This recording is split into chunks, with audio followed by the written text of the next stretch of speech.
So today we've got something amazing for you. We are in Dubai and we are at W Motors that build these incredible hypercars. Just for those of you that don't know, you also built the cars from the Fast and Furious movie that jumped through the buildings, right? We did indeed, yes. We are with Ghiath from W Motors, who's going to tell us all about it. Yes. So we were the first manufacturer of high-performance vehicles in the Middle East. We brought to market the first hypercar for the region. So this is the Lykan HyperSport. This at the time was the most expensive car in the world when it came out. It was $3.4 million. So it had some unique features. Obviously the doors opening in quite a unique way, diamonds in the headlights. Diamonds in the headlights? You've got 220 diamonds in each headlight. You've got a hologram for the infotainment system. The engine and powertrain comes from Roof. Is in Roof Porsche? Exactly, from Germany. We were getting the powertrain and roll-in chassis from Germany.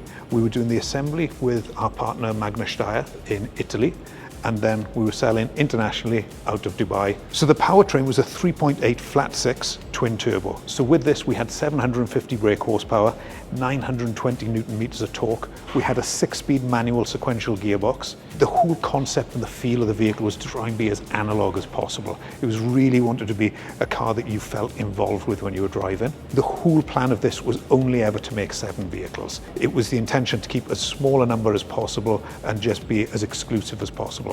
The vision was to come in at the highest point in the market. 3.4 million. 3.4 million plus taxes. So 4 million. Exactly. How fast was this car, is this car? So the 0 to 100 time on this was 2.9 seconds, and then we were looking around about 385 kilometers an hour. That's fast. Adam, how many miles an hour is that? Well, 300 is 180 miles an hour.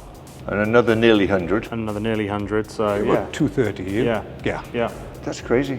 That's crazy. And the nice thing was, it had the 3 pedals. It had a manual transmission. It was a sequential box, so straight up, straight down, but you're still clutching in on it. It's such an experience to drive. It's great fun to drive. Wild to look at. These doors. It's reverse dehedral. That's reverse dehedral. That's a new word for me. Did you know that word? I didn't know that word. No, I would have just called them suicide doors that go up. This was active aero.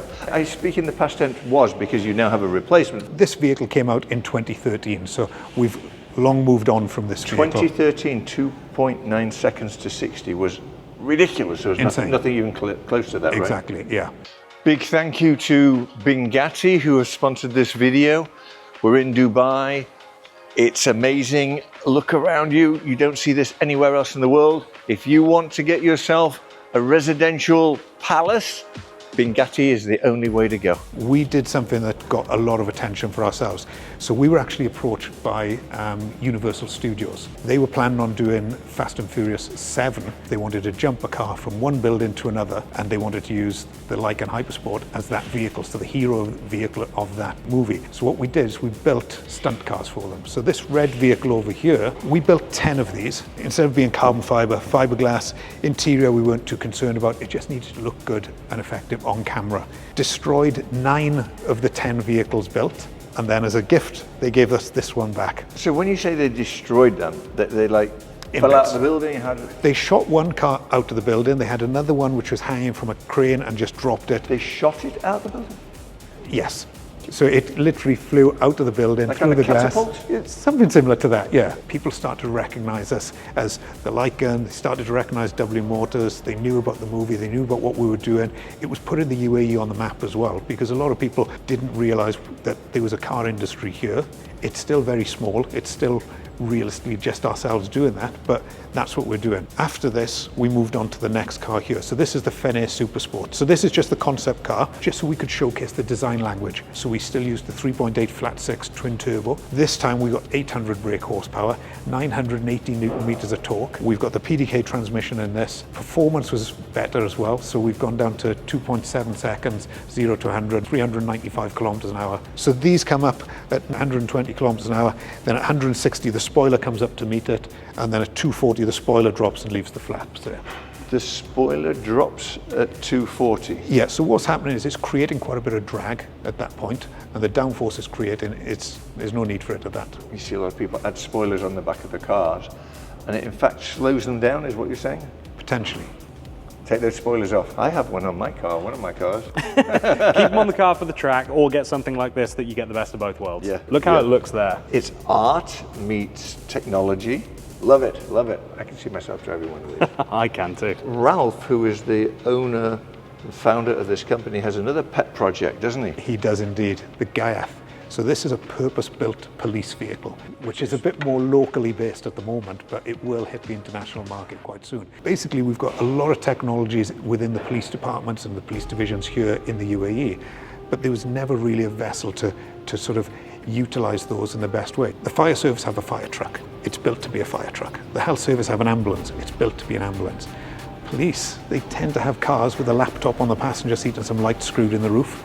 We needed to evolve beyond that, and that's where W Motors came into play.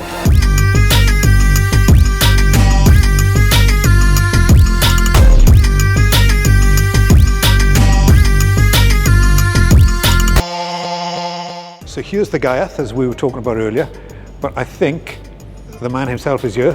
Hey. How are you? How are you doing, Michael? You okay? Yeah, it's been what, 5 years, 6 years? 5 years. These are insane. Pretty cool, huh?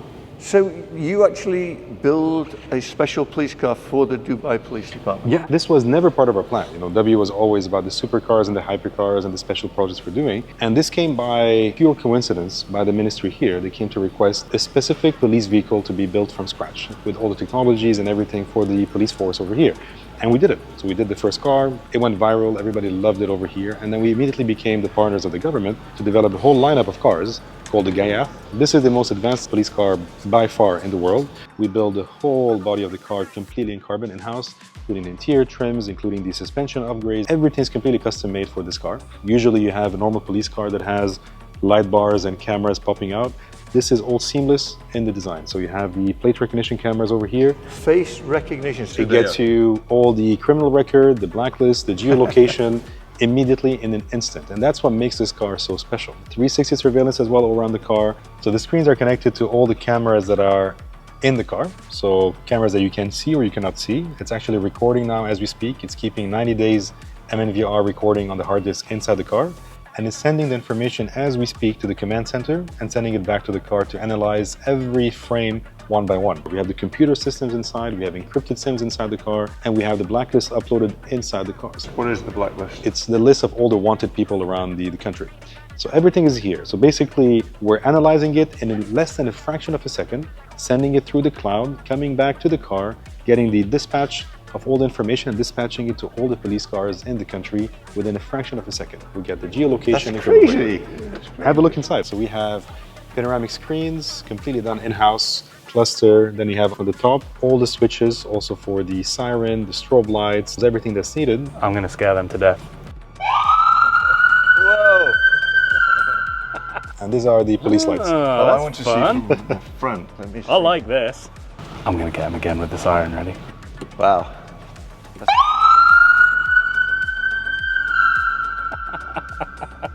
You should have that. I hate this guy. I mean... And in the rear we have the cage for the prisoners. So the cage for the prisoners on luxurious seats. I mean... I've never seen leather seats before. The original cars, or the first generation Ghiath that are on the road, we had a custom-made bench with a Linux coating on it. 10, 20 years and you cannot even scratch that thing. Then we got a lot of conferences around the world with Interpol, everybody coming in, and the first reaction we got was, but that's not good for the human rights, you know, even though it doesn't have to be comfortable. So just to avoid that question again, we ended up doing comfortable, beautiful looking, high quality leather seat in the back, just to make sure that our car is top in every way. So the criminals probably never sat in anything so luxurious. They want to get arrested so they can sit in the seat. And then in the back, every car is custom built as well. So first of all, what you don't see is behind this black wall and between the seats is full of computer systems. Diagnostic computers, we have mapping devices, we have everything is done inside the car. So it's a control center on wheels. And then here we have custom built storage for the drones, where the car comes with a drone as well that we provide to the police, and has also facial recognition, so we can have the drone flying next to the car doing dual missions at the same time. And this is a special tray that we designed with a famous luggage manufacturer, and it comes in custom made with every single equipment the police needs for patrol when they're in a designer bag. In a designer bag. Only in Dubai. Gareth was saying earlier that if the car picks up somebody on this blacklist, it will notify every other car Yeah. in front, the sides, and then they just, So basically, what it does, usually the normal, right. we'll go this way. So the normal police car, what it does usually, it's a manual update. So it's filming, but the officer is not allowed to see anything that the car is filming. Then once he finishes his, his working hours, he goes back to the command center and he has to manually upload the footage by USB to the command center. And there is somebody else that comes in and does the manual check. This takes usually 48 hours up to 3 days sometimes to actually see if somebody was wanted and the car saw it. By that time, this person is out of the country, left, and nobody can catch him. And this is what happens in everywhere in the world. So the command center is in the car. So within a second, it sends the information, sends back here, and within 1 second, we send all the, the findings of that blacklist to dispatch it to every single police car around. So we get to within less than a second instead of 3 days. Crazy, right? I mean, that's really, that's pretty the cool. way to do it. And we started exporting out to Morocco. So Morocco National Security got delivery of their first Ghiath a few months ago, and we're doing a big project over there.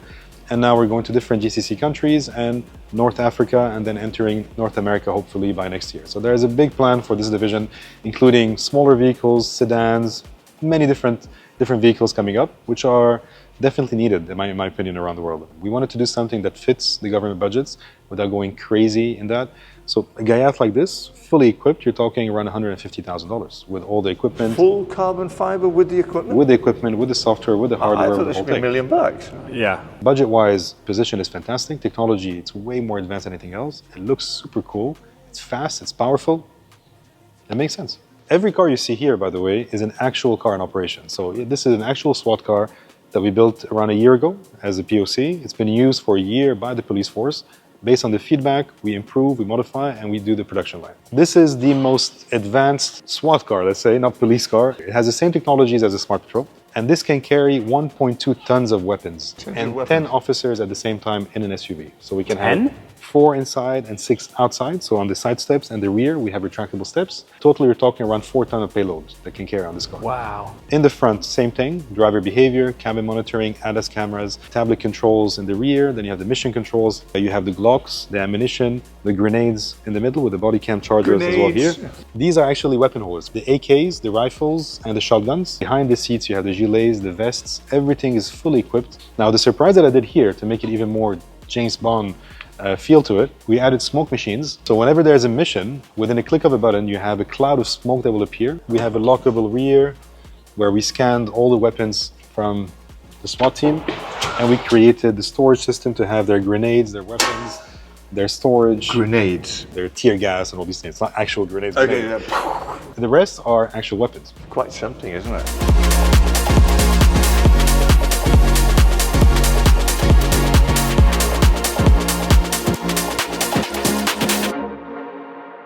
The government usually has a lot of VIPs coming in from government officials, and they want to welcome them instead of taking a normal car. Now we have a Ghiath that we can welcome the VIPs. It comes equipped with the basic technology such as sirens and strobe lights. That's it. Doesn't have the cameras and all these things, but it has an upgraded ECU. It has the performance exhaust on it, so it's really giving you 485 horsepower. Oh, wow. That's easy. So this is a proper SUV. Is there a siren? Yep.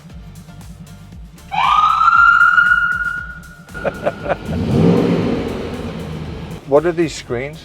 So the screens is basically replacing the same design we have in the police cars, but we have different features in a more luxurious way. So we have Apple CarPlay, we have the GPS that's always popping here, then you have the web browser. Just make sure that we can duplicate what we have on our laptops, but in a car. So you can send your emails, access the web browser, watch a Netflix movie, and also have the GPS and the normal features in the car, all embedded within the system. So It's amazing, isn't it? and this is all done in-house. Currently we did on a small series production, we're doing it, and we're developing more software now as we go and more hardware. How much does one of these cars sell for? That's $149,000, including all the options.